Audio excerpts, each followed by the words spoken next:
I'm psychologist Dr. Bryan Violet, and in today's snapshot, we'll be looking at more highlights from my conversation with Mike Ciaccio. He's my former roommate, Catholic therapist, and director and founder for the Center for Healing. We'll be discussing integration of spirituality and psychology and the implications of such for working with men with sexual issues around themes of shame. This is the Catholic Center Show.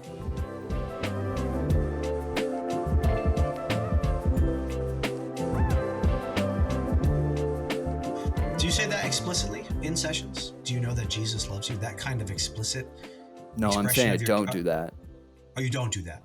No, right. Okay. Yeah. I'm saying I don't get preachy like that, and I don't just directly say, like, do you know, like, in the midst of their shame, like, Jesus still loves you and sees you. No, like, at first, it's the human plane that they just need to be met on with, like, I'm not leaving the room.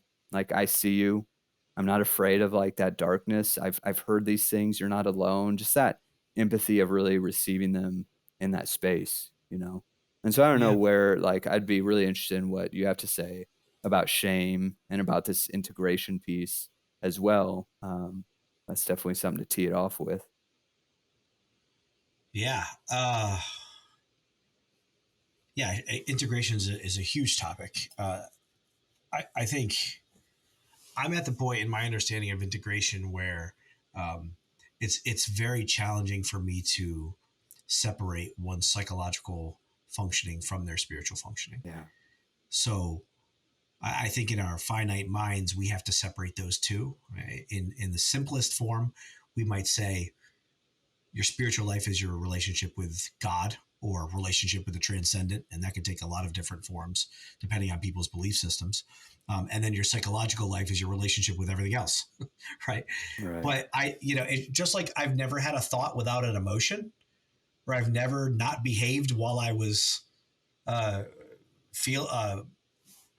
connecting with someone in the relational dimension, or it didn't happen apart from my body. We break it down into parts, but they exist in one reality. So too, is there no spiritual experience that doesn't have a psychological dimension, and no psychological experience that doesn't have a spiritual dimension? So, I mean, I begin the question with our early experiences in our family systems in the school of love influence how we look at God. Yeah. And I mean, everything we do at where I work at Catholic Psych is grounded in JP2's Catholic anthropology, the Catholic understanding of the human person. And so you can kind of enter the door through the person from either direction, whether it's understanding someone's psychology by beginning with discussion of what is spiritual, or understanding what is going on spiritually for them by coming into the door of psychology. But at the end of the day, it's one experience for each person. So the question of shame, that word is used so many different ways. It's very difficult to define. There's a lot of semantics involved. There's the shame that comes from the garden. And then you have Brene Brown's that say shame is never okay, but guilt is okay. It's okay to acknowledge that I feel like I've transgressed against you in my behavior, such that it moves me more towards communion with you once again. But shame is about who you are, and that's not okay. And if you take the word out of it, the semantics out of it, I would agree with that. Which is, we are all beloved children of God, and we are inherently good, and we are loved, independent of what we do. So shame is inappropriate. But there's so many uses of the word.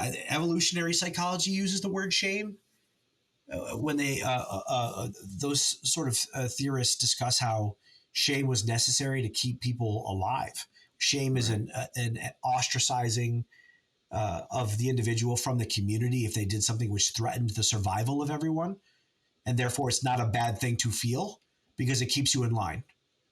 Right, stealing or for whatever the purpose may be. Yeah. So, so there's a fine line. There's a fine, I'll pause you there, because like in session, I see a fine line with the addicts. So I'm just going to keep hitting rubber with the road with addicts, because I work with a lot of sex addicts. Sure. It's not the main population at the Center for Healing, but a main population for me. And Dr. Katahakis talks about this in her book, treating sex addiction as affect dysregulation, and allowing the client to sit with that shame. And then how much do you allow that? How much do you let them sit in that? How much empathy do you give them? You know, how much do you there's a there's a fuel that I've seen with my clients where it's like, I don't want to feel this anymore, you know? And The to shame. just the shame, yeah. Yeah. To where, like, allowing them to feel the impact of their acting out to some degree without a shame spiral, I would say, without their critic coming out full blown attacking. Learning from a relapse rather than having it fuel the addictive cycle back around. Yes. Yeah. Right. And so then there's a correct and there's a redirect in a session where there's allowing of some of that shame, but not to the spiral. And then you connect with them to enter into that shame and like break it down and be a shame buster. Like that's the cheesy saying at the Center for Healing is like, we like to be shame busters. That's interesting. Yeah. Do you ever think of sexual issues as reflective of relational dynamics? Yeah. Yeah, I always talk about sexual issues as ultimately intimacy issues. At Catholic Psych, we focus on relational dynamics and some of those deeper uh, Yeah. psychodynamic interpersonal patterns that go all the way back to childhood, and we reflect on what is what through the sexual behavior is attempting to be resolved in terms of relationship dynamics. So Yeah. it might even be as explicit as what kind of pornography are you looking at? Yep. Like say you're looking at I mean, and interpreting that. Are there nurturance needs that are reflective in the type of pornography you're looking Right. at? Unmet Right. nurturance needs or needs for exclusivity of attention. Yeah. Or, I'm not going to get too explicit right here and now. It's not appropriate to Right. the podcast, Right. but Or you is can there a think about, repeating or a reversal going on? Sometimes there's a repetition of like what they've been through or the trauma, or they're trying to yes. reverse it. And so there's like a power dynamic that can happen with that, a changing of the guard of the power. Yeah. And we would posit that what was lacking in the early developmental experiences is still occurring now. So if one did not get their nurturance needs met when they were young, Yeah. we can see how even now they're putting up walls to being nurtured. Right. And but they still have those needs because it's human. So it Yeah. might come out sideways through viewing pornography or something else. So Right. we look pretty deeply at relational dynamics. Is that part of your work or Agreed. Yeah. not too much? Definitely part of our work. Yeah. Hmm. I always like telling this story when I'm at a workshop because it just fits with like arousal template.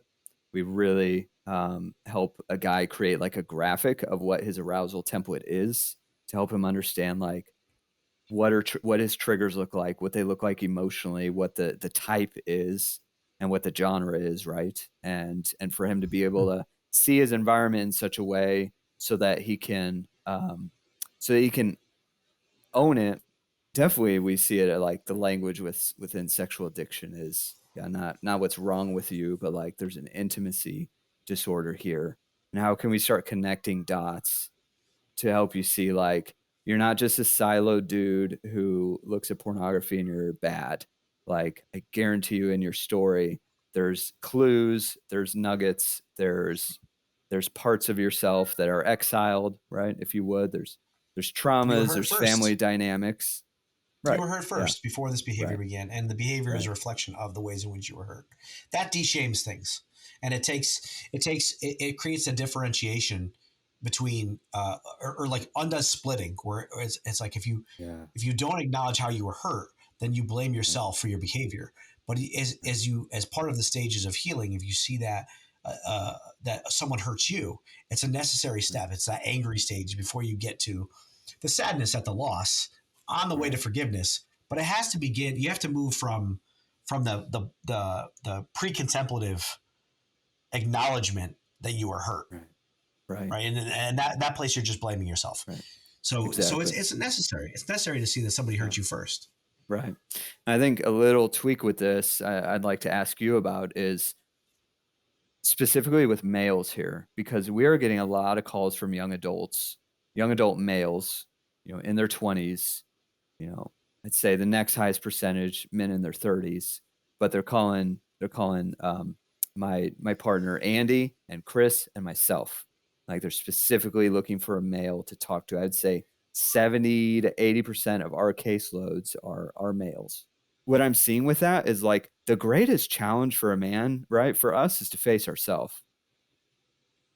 And so with therapy, with a pornography issue, when I pull out the question of what's the genre that you watch, and they look at me like a deer in the headlights, like, you're really asking that? You really want me to tell you that? Like, I can't Yeah. tell you that. It's too dark. Like, I'm bad because of this, No, like I can meet you there. I'm not afraid of it. Like I've been there before and I know how to walk with you. And for them to Yeah. start facing themselves is like the hardest challenge in their own life. And I think we have, I feel like us in therapy, we have Catholic Institute, like some of the Catholic Psych Institute, some of these other places, like there's something with males there that we're calling to the Catholic, to the Christian, to males in general, to challenge them and say like, all right, like let's step up, our game and enter into life. Well, I would say that I would emphasize that you said I will go there with you and we can go there together. Yeah, Is it that they don't want to look at themselves, or is it that they don't want to reveal that part of themselves to you? yeah, And good point. Yeah, you're providing a corrective experience by saying, I'm not going to shame you. Yeah, I right. do want to know what kind of pornography you look at. I'm not going to reject you Right. in the way that the part of you that feels shame anticipates or expects or assumes. Right. I'm a sinner too. This is the Catholic Sinner Show. We all fall short of perfection, Yeah, and I'm happy to accompany you through that part of yourself. Maybe it's true that they are scared to look at parts of themselves, and they need someone to yeah, like hold their proverbial hand yeah. I think through it's an those darker and. parts of Yeah, themselves. Yeah, those parts of themselves. But I wouldn't, at the very least, I wouldn't minimize the role of the therapeutic relationship and you not blinking when they say things that they discuss things that they are shameful about with you. right, You know, right. Yeah, yeah. I will not leave the room. Like, yeah, from the Catholic standpoint, there's a lot of shame around sexual sin, but yes, a secular world, in response to that shame, yeah, which I would argue is grounded in psychology, not in Catholicism.